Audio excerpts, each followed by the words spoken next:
Hello everybody. Here we're going to cover Unit 11. It's going to be on groundwater. So previous unit was on surface water. Now we're going to go below the surface. Groundwater is, of the two, definitely the more important water resource for us here in the Phoenix area. So section 1, we'll get started. So we are talking about water beneath the surface, beneath the land, which is contained in pore spaces. These are little holes inside of soil and bedrock.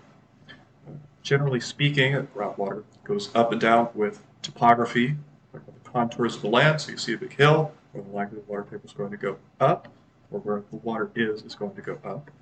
You have a low setting, water level is going to go down. Aquifers, we're going to talk about more.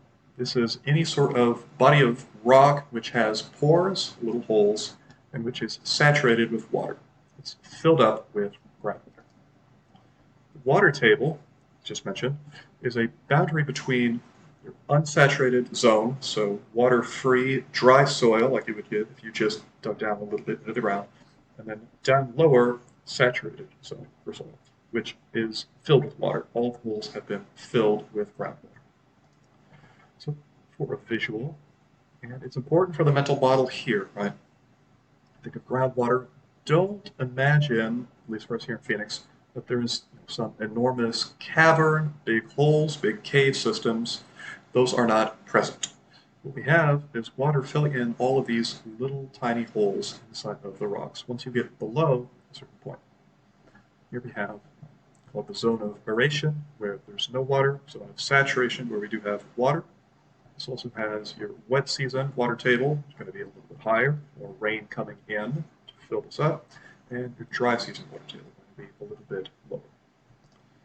So just a close-up. This is the best mental model to have for this. You have this interconnected network of little holes called pore spaces. If you're above the water table, these are dry, filled mostly with air. Below the water table, these are going to be filled with water.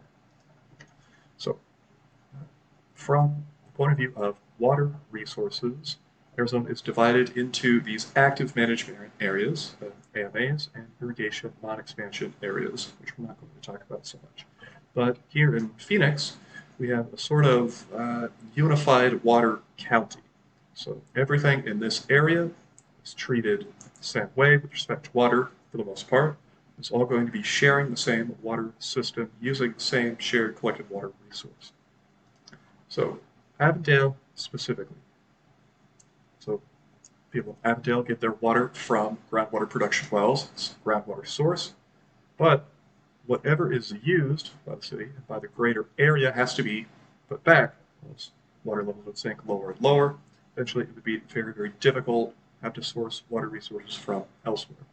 So this process of putting the water back into the ground is called recharge. We're diverting usually surface waters, so rivers, lakes, streams somehow, to recharge areas, put the water back into the ground. We soak the water into the ground down to where we have the groundwater aquifers. 31% is from the Central Arizona Project using Colorado River, 37% is using the Salt River, and the rest of it is reclaimed water.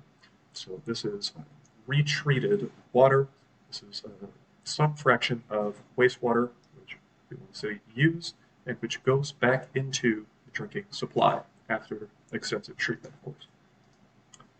So the Central Arizona Project, diverting from Colorado up here, Lake Havasu, all the way down to Phoenix, and actually on even further down to Tucson in this case. Salt River Project is a little bit more complicated, interconnected network of canals you can see here.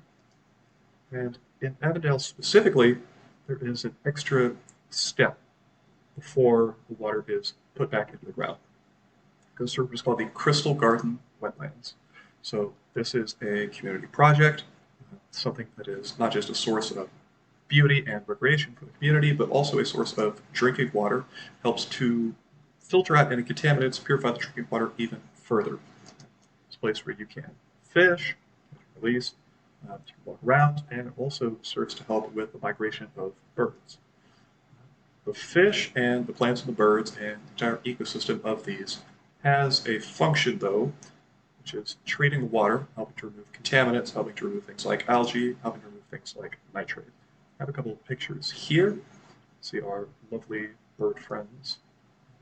More pictures. The plants, vegetation, and everything serves to further treat the drinking water before it gets recharged and goes down into the ground. It's a full 72 acres. This is water that is coming in from either Salt River Project or Sun River Project. There are a couple of different systems which help it flow through the Crystal Garden wetlands, but ultimately it is all gravity driven. So go the first part up a little higher, last part down a little lower, and gravity will do the rest for this. And after it passes through all of the treatment cells along the way, it flows through an underground pipeline to the recharge area, where then it flows back into the ground and becomes part of the groundwater. These receive in total about 5 million gallons per day. So 72 acres, 5 million gallons, these are pretty significant. As far as the area goes, where these are, I have it on the map. So we have Highway 10 down here. Here's McDowell Road and Thomas Road up here. Avenue Boulevard running between them. And here are the Crystal Gardens over just a little bit to the east. And over here is the recharge zone, where eventually the water is diverted and it sinks down into the ground. Section 2, we're going to talk about subsidence.